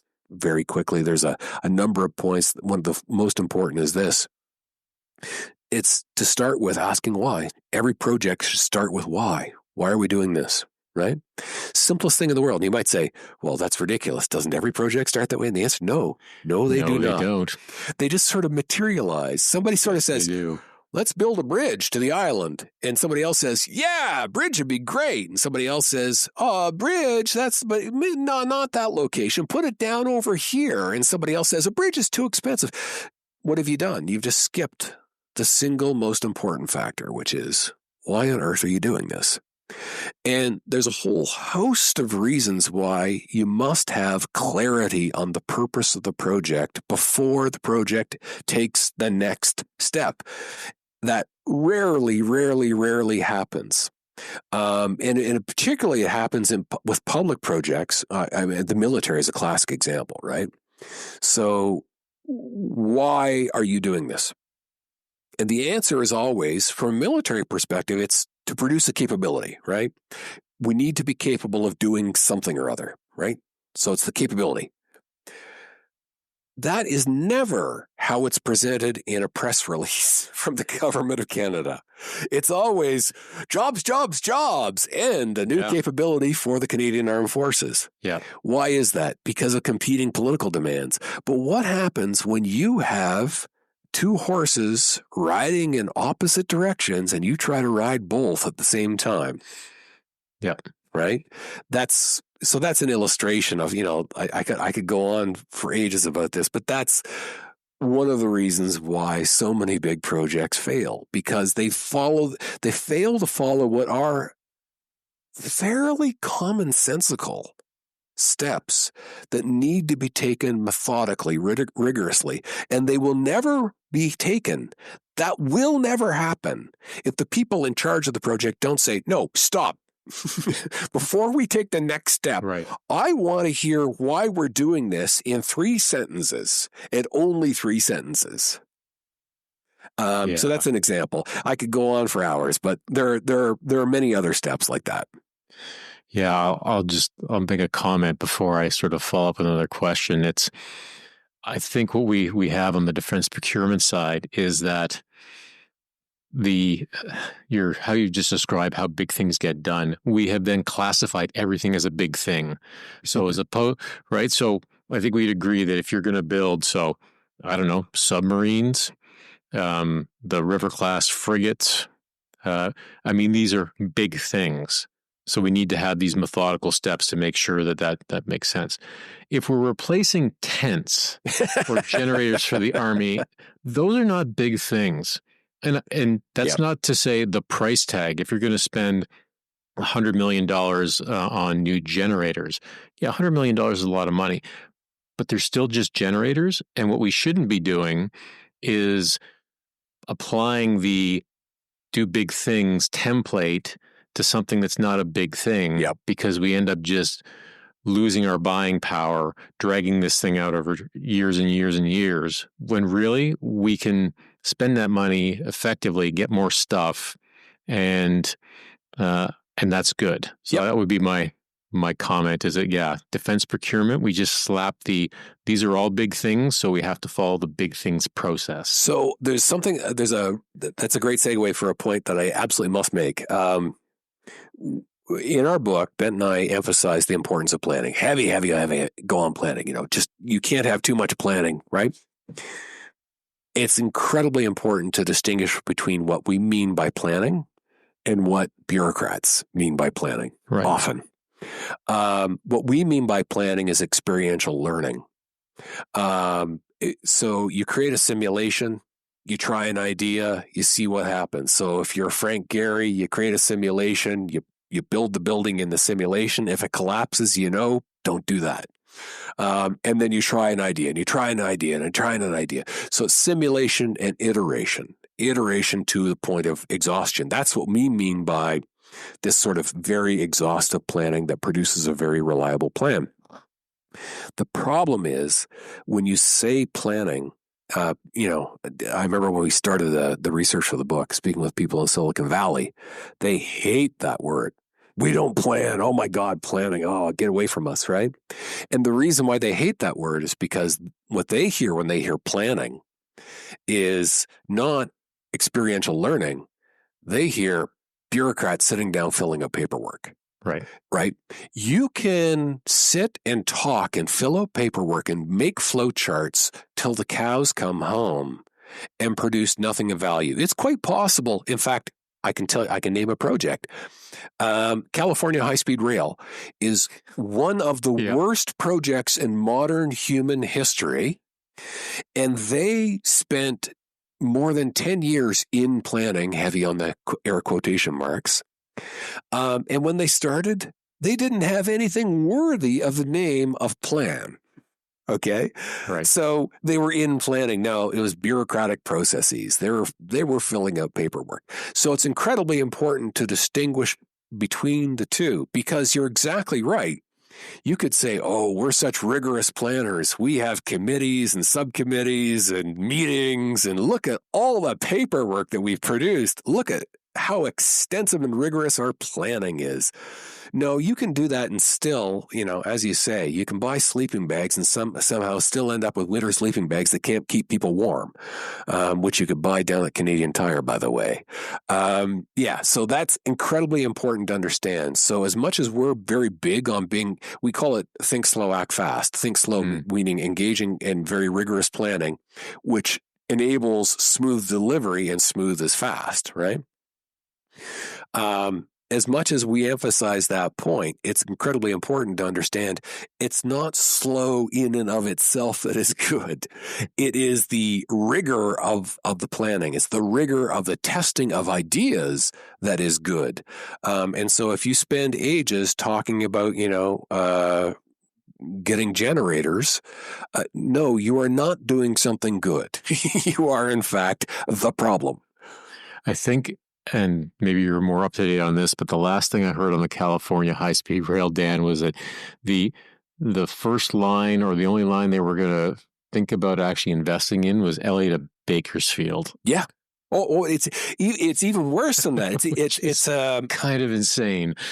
They're actually at the point where is it called Merced? There's a town called Merced and Bakersfield. So they're not even going to do that. They may or may not. I can't remember what the latest version of it was, but the version that I heard was they were going to complete the high-speed rail portion from Bakersfield to Merced, and of course, most people in North America are going, where? Right? And these are literally dusty Central California small cities. Yep. They will have North America's only high-speed rail, and that still isn't completed. And this will be after spending an amount of money which is greater than the GDP of many small nations. It is truly spectacular what they did. By the way, there's a really interesting coda to the California High-Speed Rail project.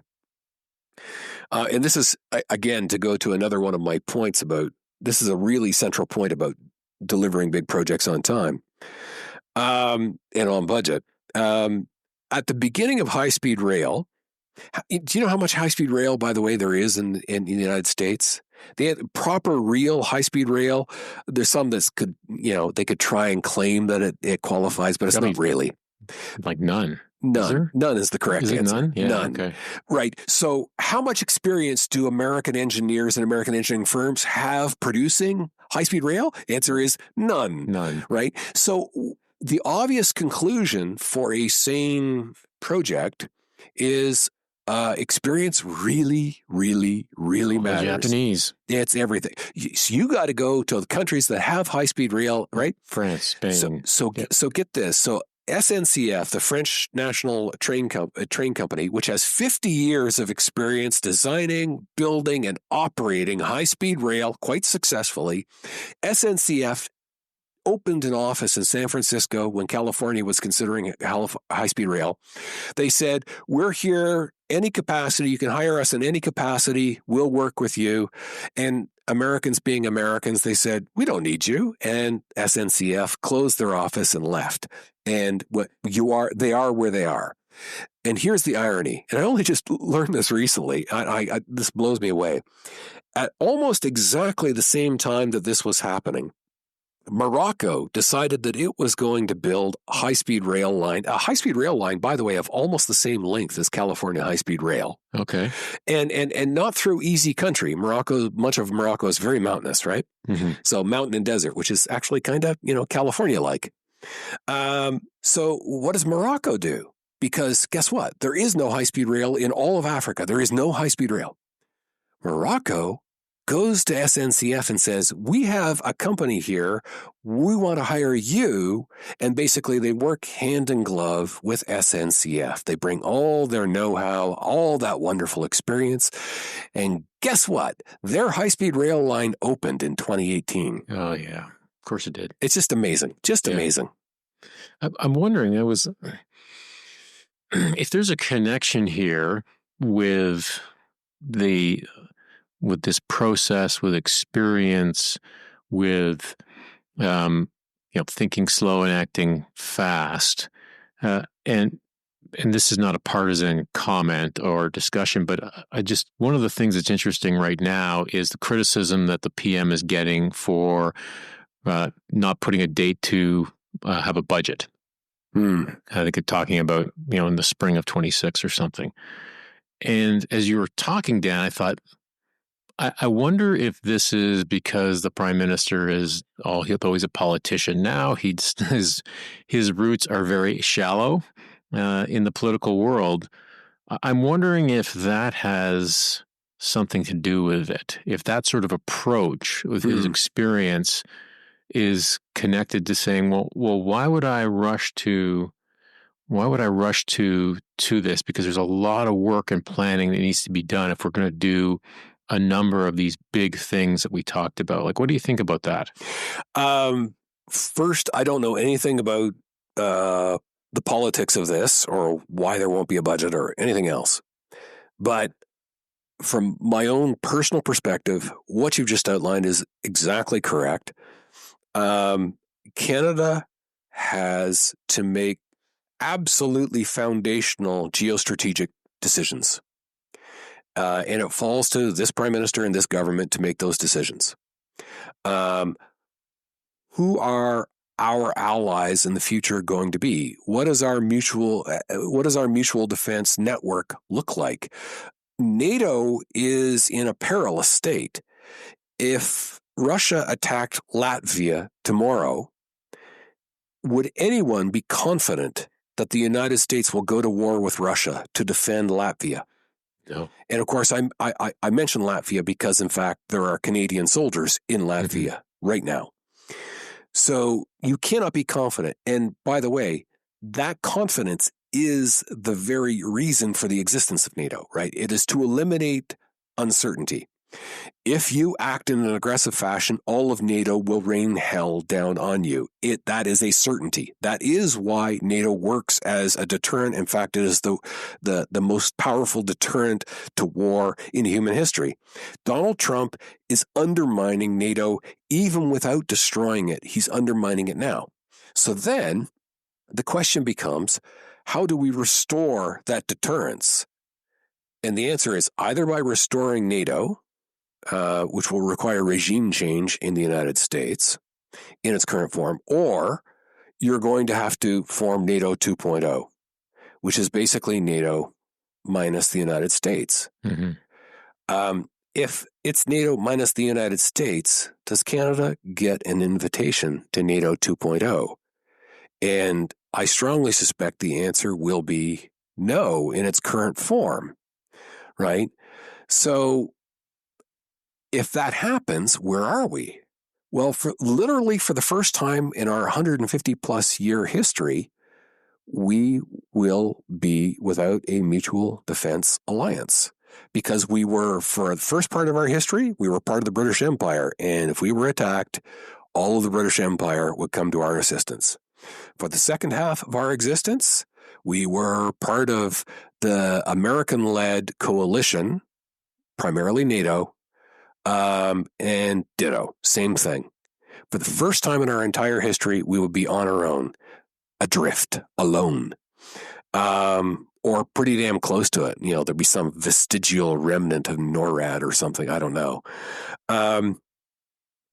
So guess what? That means that we have to make really profound geostrategic choices now. In other words, how, do we want to integrate more closely with our European NATO allies? Do we look at, Kanzuk, do we want to get the old band back together? Britain, United States, Australia, New Zealand, let's go. Or whatever. Those strategic decisions have to be made first, because, of course, all the other decisions flow as a consequence from them. When people talk about, well, let's buy submarines, well, they should be submarines that can go under the ice in the Arctic and so on. The whole point of big projects is to support larger strategic goals. And guess what? Those larger strategic goals, what they support? Even larger strategic goals, right? So we have to ask our fundamental questions. And again, this is not a muscle that we have. The Europeans can say that they have allowed their geopolitical strategic muscle to atrophy because they haven't been using it for a very long time. But we, Canada, have never used it. Like, we've never done Right. this before. We have to ask ourselves, what is our place in the world? What is our strategic goal? And then work backwards from there and say, okay, if that's the goal, then what's the sub goal? What's the sub goal? What's the sub goal? And then, and only then, can you ask yourself, okay, what are the projects that support the achievement of these goals in turn? So, and only at that point could you even hope to put together a budget that means anything. Because right now, again, I'm gonna focus on the military piece because that's the easiest piece. But this also goes much more broadly. Right now, we spend, what is it? I think we're approaching 1.4% of GDP is spent on the military. And we just had an election at which everybody with his dog was talking about, oh, well, we're going to get to 2%, the NATO floor of 2%. We're going to get to it by 2030. No, we're going to get to it by 2032. That was a ridiculous charade because everybody knows that the 2% floor is dead and gone. And if we roll up at NATO meetings and say, good news, folks, eventually we're going to get to 2%. We're going to be asked to leave, and maybe not politely. So the new floor, so what's the new floor? Well, the new floor is going to be, Europe for the long time was talking 3%. Then it was 3.5%. There were members in NATO that were talking about, no, 3.5% isn't nearly enough. We got to go to Poland. They're approaching 5%. They're talking about 5% as a floor.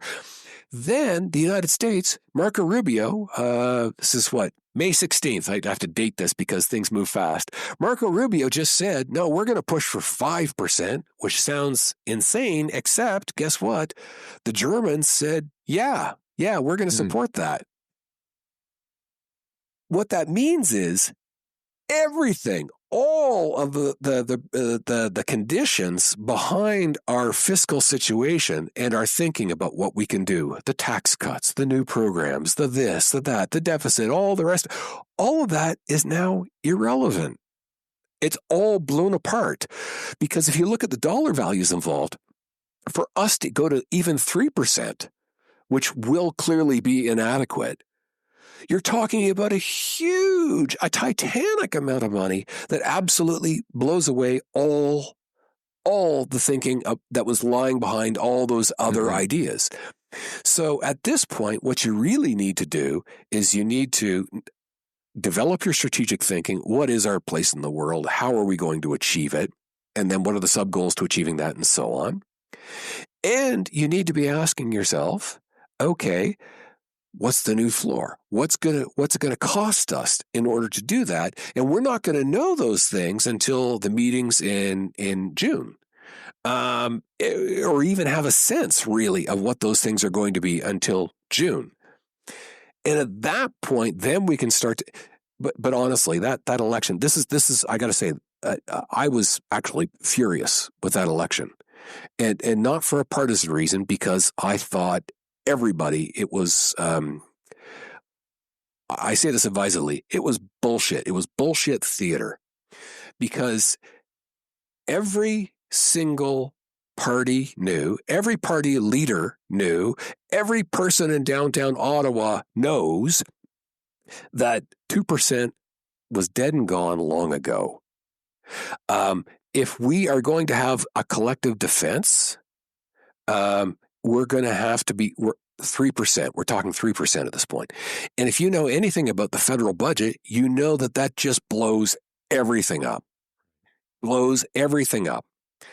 And by the way, that 3%, that's like predicated on, a functioning military, as opposed to, we have a generation's worth of foundational rot because we weren't, we have barracks that are falling down, stuff like that we weren't investing in our military even to maintain the foundations. So we have to actually, we have to cover the money that we took over the last number of decades from the Canadian Armed Forces that rightly should have gone to the Canadian Armed Forces. We have to pay for all that and everything else in addition. So the task will be monumental. how many leaders did you hear that from? Did anybody even say a whisper of it? I didn't even hear a single reporter ask that question. Well, wait a second. If the Europeans are saying it's 3.5% and getting to 3.5% would completely blow apart all your fiscal projections, isn't your entire campaign platform a bit of theater, right? That would be the proper question to ask. Nobody asked that question. Yeah. But that's where we are now. And again, this is not a partisan point because everybody did it. If Pierre Poilievre were prime minister today, it would be exactly the same situation. Exactly the same situation. And so basically, we're in a situation of radical indeterminacy, a radical uncertainty.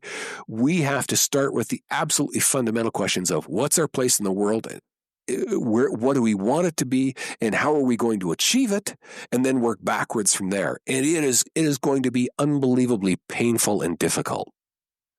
I want to talk a little bit about trust.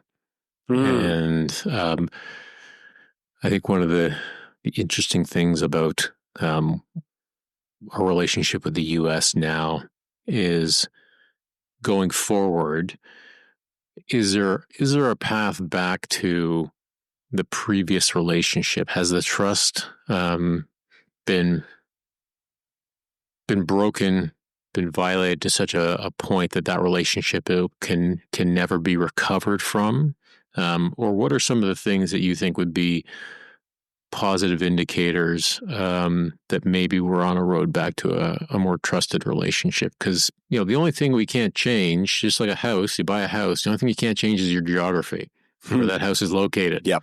We can't pick up Canada and move it somewhere else. We can change a lot of things, but we can't change that. Yep. So just to connect the threads of the conversation, my next book is about trust. So I just finished co-writing a book with Jimmy Wales, the founder of Wikipedia, a book about trust, because trust is very fundamental to how Wikipedia was able to be built and then how it was able to establish itself as a source of information. And so the book is all about trust, and it's a fascinating question, because trust is absolutely foundational to, trust is what allows human beings to cooperate, and cooperation is the foundation of human society, period. So it's a huge and important question. But the way we approach the question of trust is this. It's easy to mystify trust. Because there are emotions involved and it's all so complex and it is so important. It's easy to complicate it and mystify it. But really, trust is ultimately something basic, fundamental, practical. It's trust to do something. We don't trust people in the abstract. We trust people to do something. When you say you trust a mechanic, what do you mean? You mean that you trust the mechanic to fix your car and bill you fairly, right? You don't trust that person to date your daughter or whatever, right? Similarly, I could turn it around and say, I trust my daughter, but I don't trust her to fix my car because she's not a licensed mechanic, right? So it is trust is a practical thing. And the foundation of the relationship between Canada and the United States, like any human relationship, has been trust. We had trust at a truly profound level. We trusted that the United States would do certain things and would not do certain other things. There were bounds to what the United States would and would not do, and we trusted them absolutely, which is why when Donald Trump said what he said, it felt like betrayal. And everyone used the same word, right? It really felt like betrayal, because it was the most profound form of trust is trust that's not even explicit. You don't even say it because you don't need to say it, right? And the United States is benefited from a level of trust, not just in the Canadian relationship, but in relationships around the world, a level of trust which is absolutely unparalleled. Would the United States default on its debts?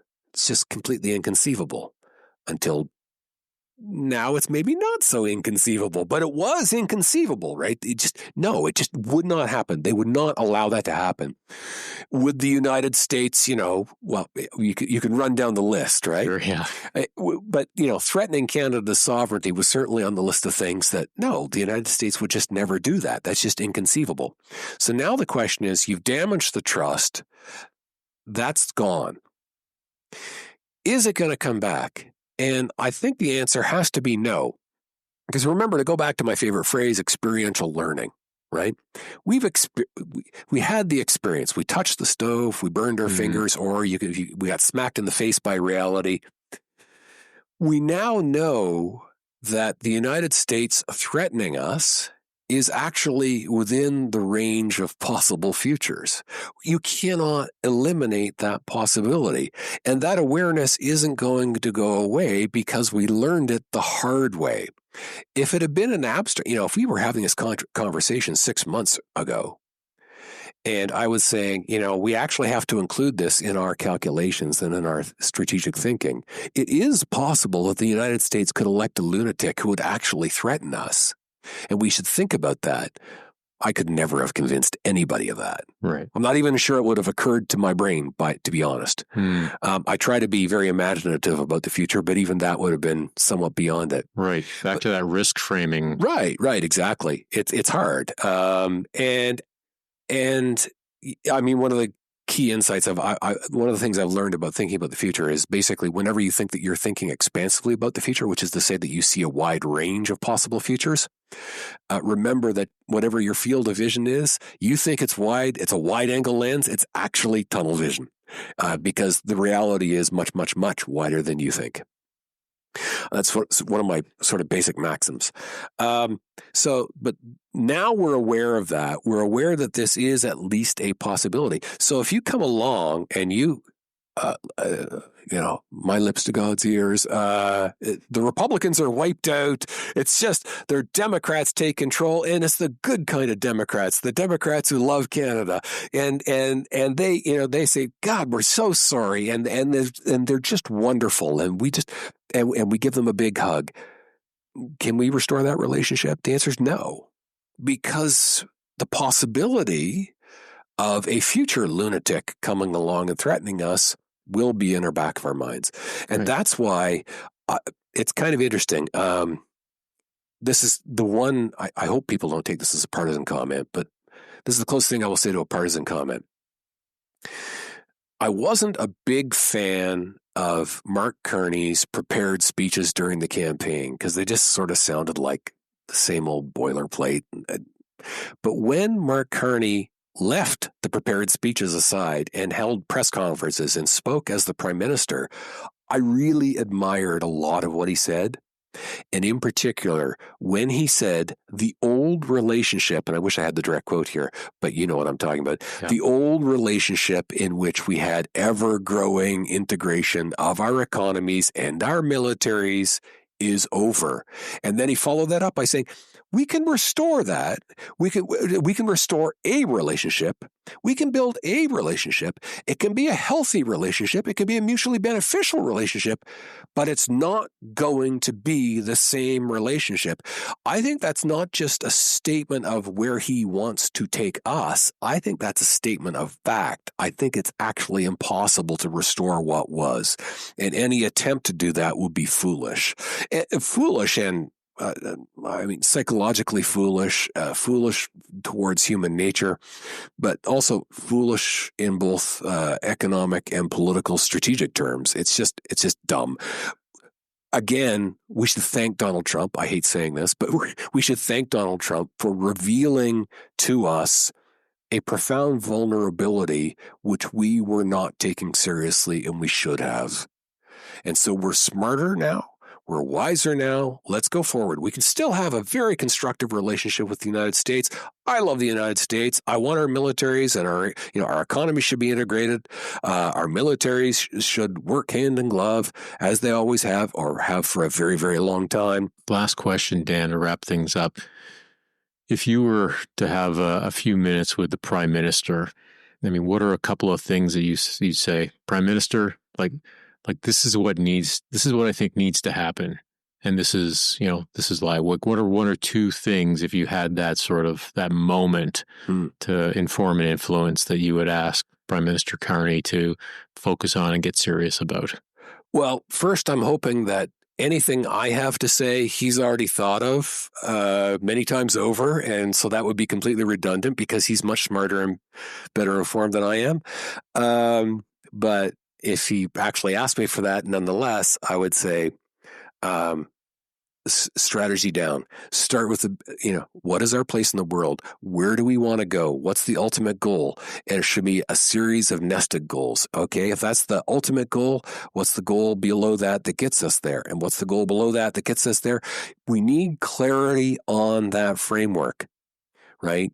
We need clarity on strategy. We need clarity on that framework, and then build towards that. This is why I mentioned it earlier about in big projects. Ask why. Always start the big project with ask why. If you think of the big projects should support the why, right? What's the strategic goal? And then above that, the strategic goal, there's another one, and there's another one, and then there's your ultimate goal. These things should be nested together.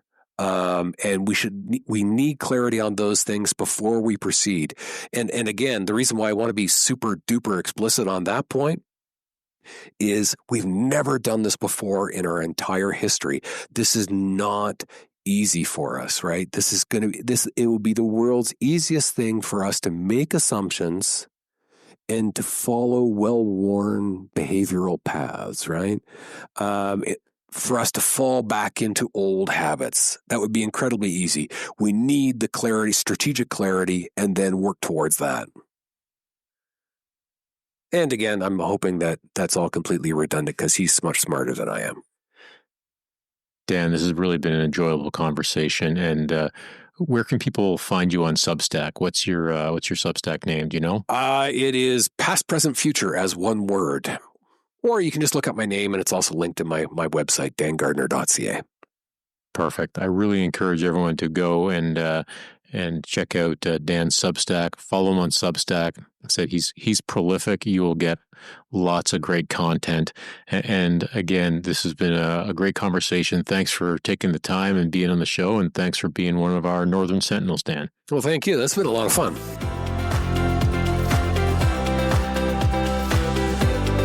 I hope you enjoyed my conversation with Dan. Please subscribe to The Greater Good on Substack to get this and other content to help you citizen better. Thanks for listening, and goodbye until next time.